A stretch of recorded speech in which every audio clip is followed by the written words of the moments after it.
This is another presentation by My Weight World.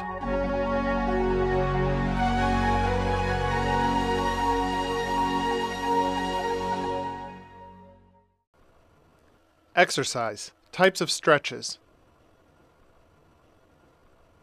This presentation is designed to introduce you to some of the basic types of stretching that you can do. These include dynamic stretching, ballistic stretching, active stretching, passive or relaxed stretching, static stretching, isometric stretching, and PNF stretching. Dynamic stretching versus passive stretching. Just as there are different types of flexibility, there are also different types of stretching. Stretches are either dynamic, meaning they involve motion, or passive, meaning they involve no motion. Dynamic stretches affect dynamic flexibility, and passive stretches affect static flexibility, although passive stretches also affect dynamic flexibility to a degree. Dynamic stretching involves moving parts of your body and gradually increasing your reach, speed of movement, or both. Dynamic stretching consists of controlled leg and arm swings that take you gently to the limits of your range of motion.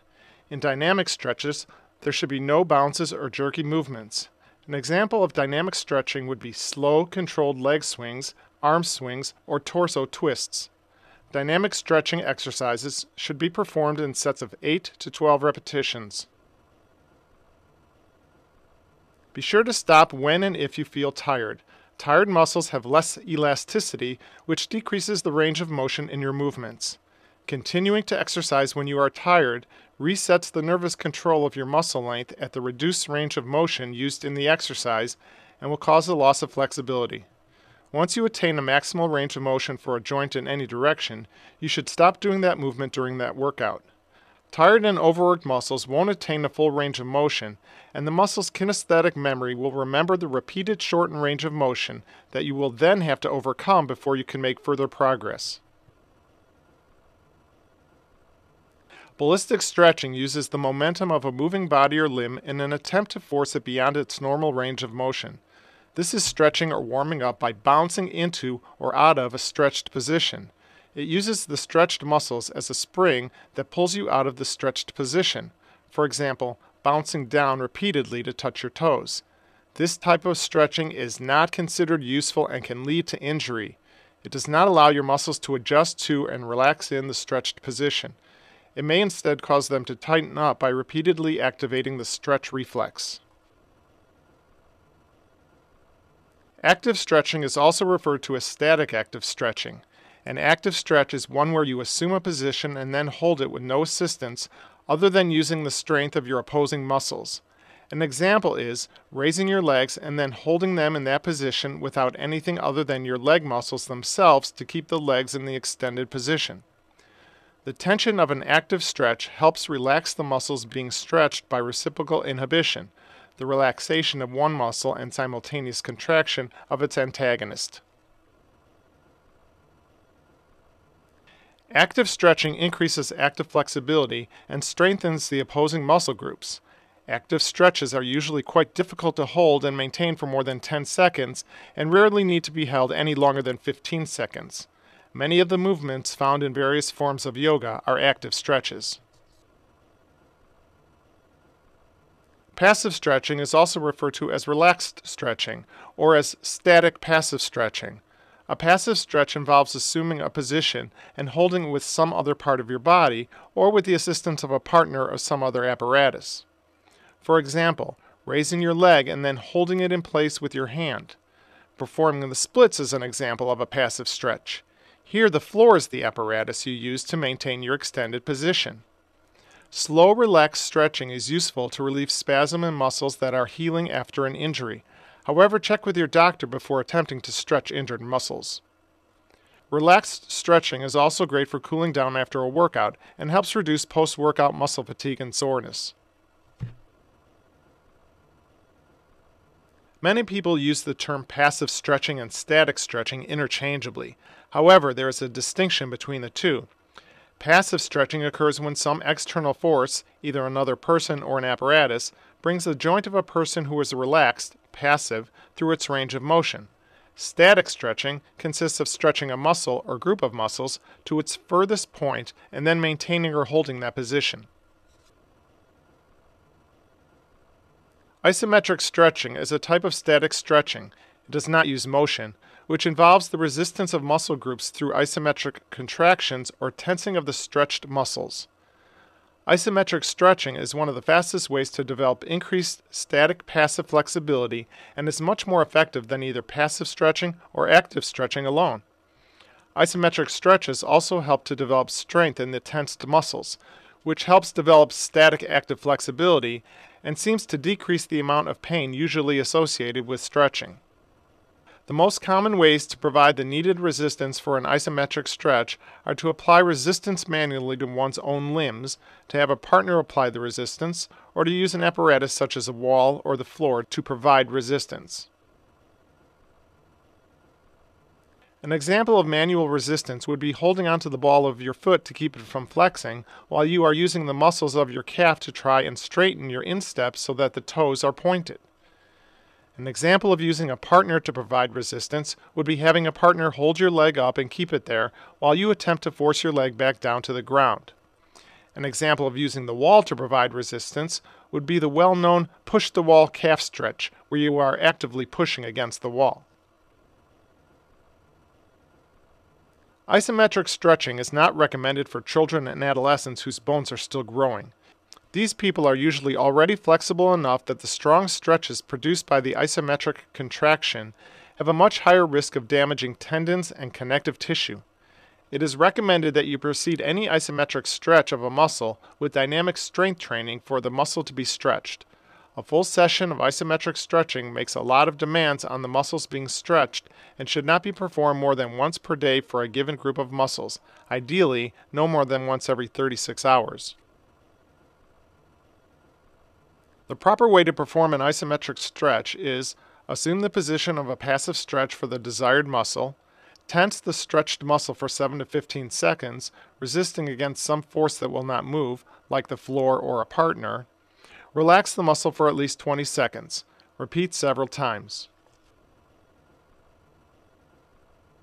PNF, or proprioceptive neuromuscular facilitation stretching, is currently the fastest and most effective way known to increase static passive flexibility. It is not so much a type of stretching as it is a technique that combines passive stretching and isometric stretching in order to achieve maximum static flexibility. Actually, the term PNF stretching is itself a misnomer. PNF was initially developed as a method of rehabilitating stroke victims. It refers to any of several post-isometric relaxation stretching techniques in which a muscle group is passively stretched, then contracts isometrically against resistance while in the stretched position, and then is passively stretched again through the resulting increased range of motion. PNF stretching usually requires the aid of a partner to provide resistance against the isometric contraction, and then later to passively take the joint through its increased range of motion. Most PNF stretching techniques employ isometric agonist contraction relaxation, where the stretched muscles are contracted isometrically and then relaxed. Some PNF techniques also utilize isometric antagonist contraction, where the antagonists of the stretched muscles are contracted. In all cases, it is important to remember that the stretched muscle should be rested and relaxed for at least 20 seconds before performing another PNF technique. Common PNF stretches. The hold relax. This technique is also called the contract relax.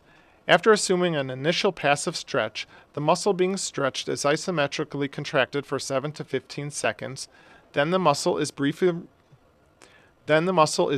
relaxed for 2 to 3 seconds, and then immediately subjected to a passive stretch that stretches the muscle even further than the initial passive stretch.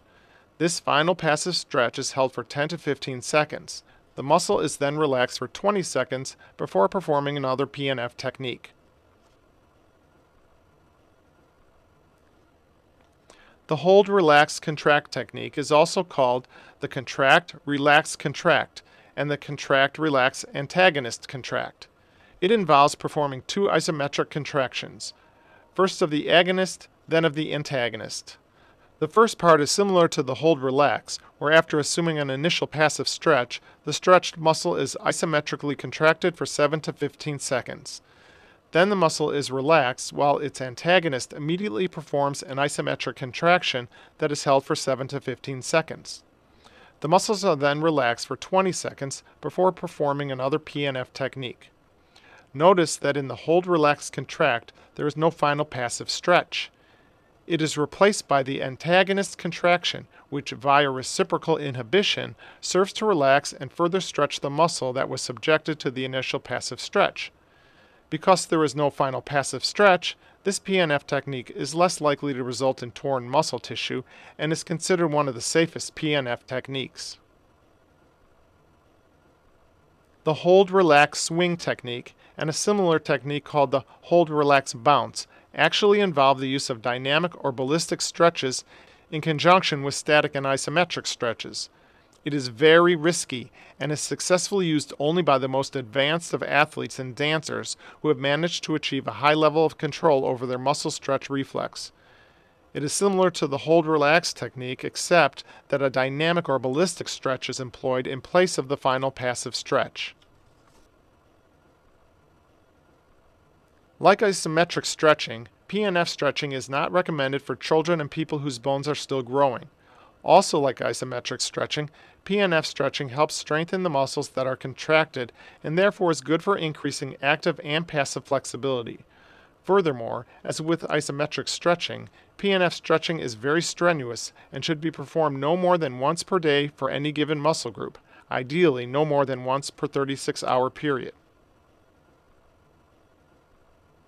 In summary, you are now familiar with the basic kinds of stretching: dynamic stretching, which involves controlled motion; ballistic stretching, which involves controlled motion in an attempt to force the muscle beyond its normal range of motion. This is a very risky stretch for anyone who is not a professional dancer, gymnast, or athlete.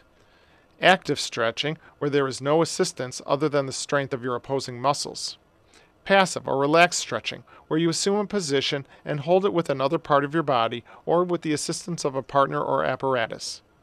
Static stretching consists of stretching a muscle or group of muscles to its furthest point and maintaining that position. Isometric stretching involves the resistance of muscle groups through isometric contractions, tensing of the stretched muscles.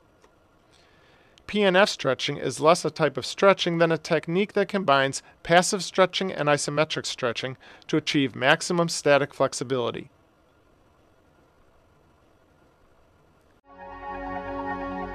This has been another presentation by My Weight World.